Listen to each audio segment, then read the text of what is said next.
while my colleagues back in Austin think I'm trying to observe planetary nebulae, I've taken the opportunity to observe something far more sinister.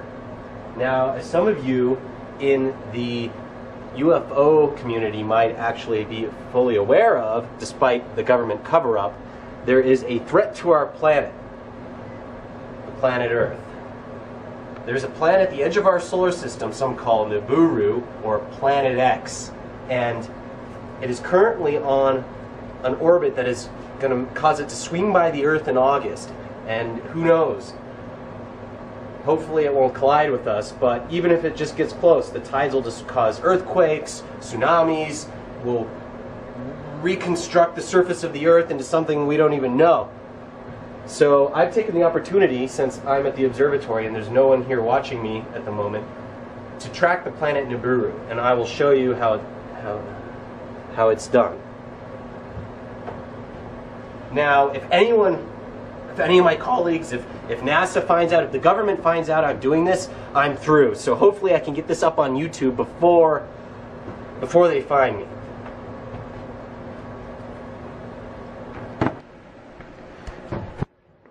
So right now we are in the control room of the 2.7 meter telescope at McDonald Observatory. Now, the first thing I had to do before I was able to come up here and start tracking the planet Nibiru was find its coordinates. Now, its right ascension and declination are a closely guarded secret. So, using my credentials, I was able to get a tour of the Johnson Space Center down in Houston. And I was given access to their computers. Now, using hacking methods that I am not at liberty to describe, I was able to hack into their computers and steal the right ascension and declination of the planet Nibiru, so I knew exactly where to point the telescope. Now, I'm going to give you those coordinates so you yourself can go find Nibiru. Now, keep in mind, Nibiru is fast approaching Earth, so its position is going to change rapidly. So you'll have to, I don't know its exact orbital parameters, so that's what I'm trying to find out.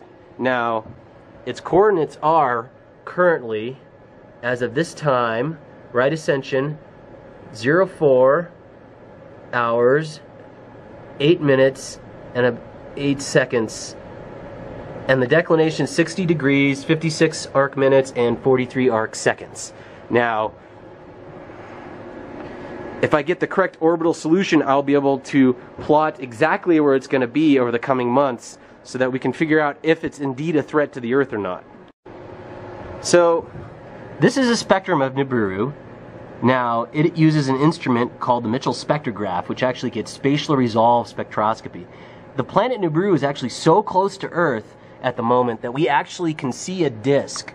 So, the optical fibers are placed in the focal plane, and I'm actually getting information about the atmosphere or surface of the planet Nibiru. Now, I haven't analyzed this data, but this might tell us something about what type of object it really is. Now, as you can see, it also has several spectral lines, and those spectral lines are Doppler shifted towards us, sort of like how, you know, a police officer can use radar to figure out if you're speeding or not. And as of tonight, it is moving towards us, I calculate, at about 200 kilometers per second. So that means it will, if it's on a collision course for the Earth, hit us in about August 2014. Okay, now I'm going to go out in the telescope dome and show you the instrument I'm using. Now, it's almost completely dark out here, so I brought a flashlight.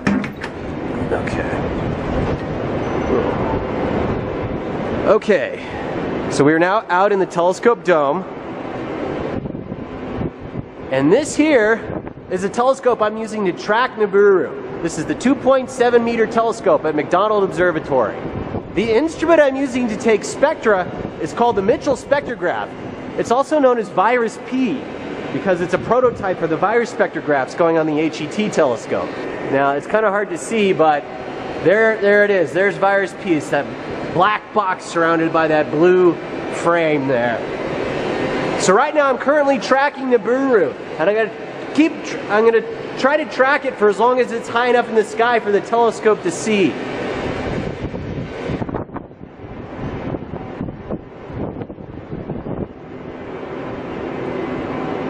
So this is the telescope console that I use to control the position of the telescope manually.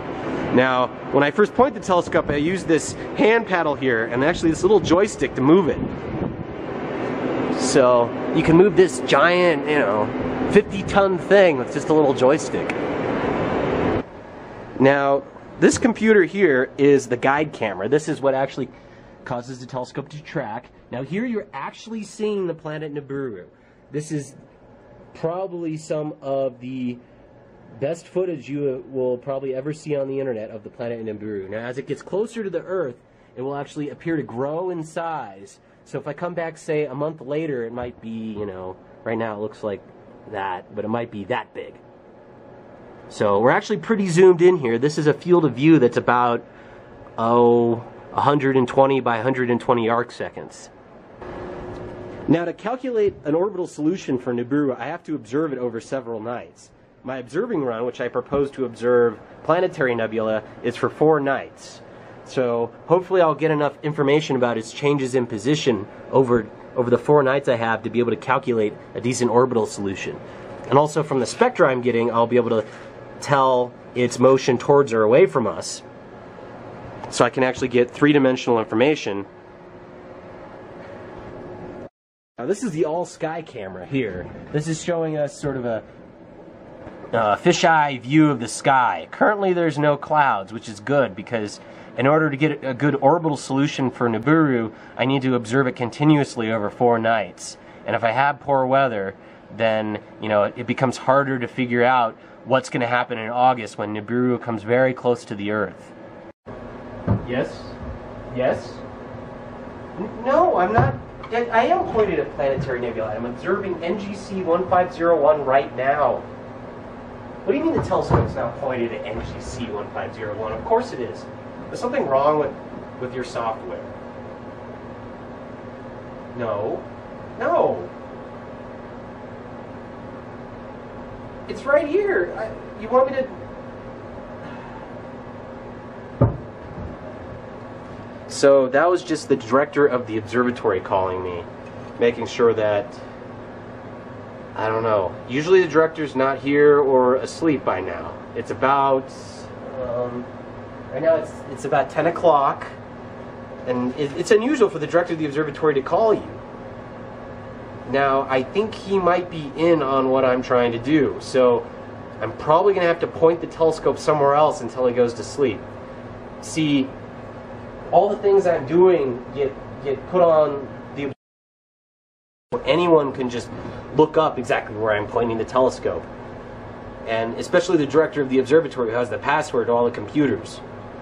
So hopefully everything will be fine. Okay. Clearly the director knows that I'm not observing the targets I plan to observe. In fact, usually when we switch targets here at McDonald Observatory, we have to update our observing plan so that they know, that the science we're doing is worth, the cost of running the telescope. They keep logs on everything. So here's an email I just got from the director asking me to update my targets as soon as possible. So, dear Dr. Kaplan, blah blah blah. It appears that you're not observing the planetary nebula and you are deviating from your original observing plan. Please update with us with your targets as soon as possible. Sincerely, the director. So, I'm just going to tell them that I found new planetary, better targets to observe. So hopefully they'll believe that long enough that I can get this video out. Now, hopefully NASA hasn't figured out what I'm trying to do. Crap, I think someone's coming. I'm gonna go see who it is.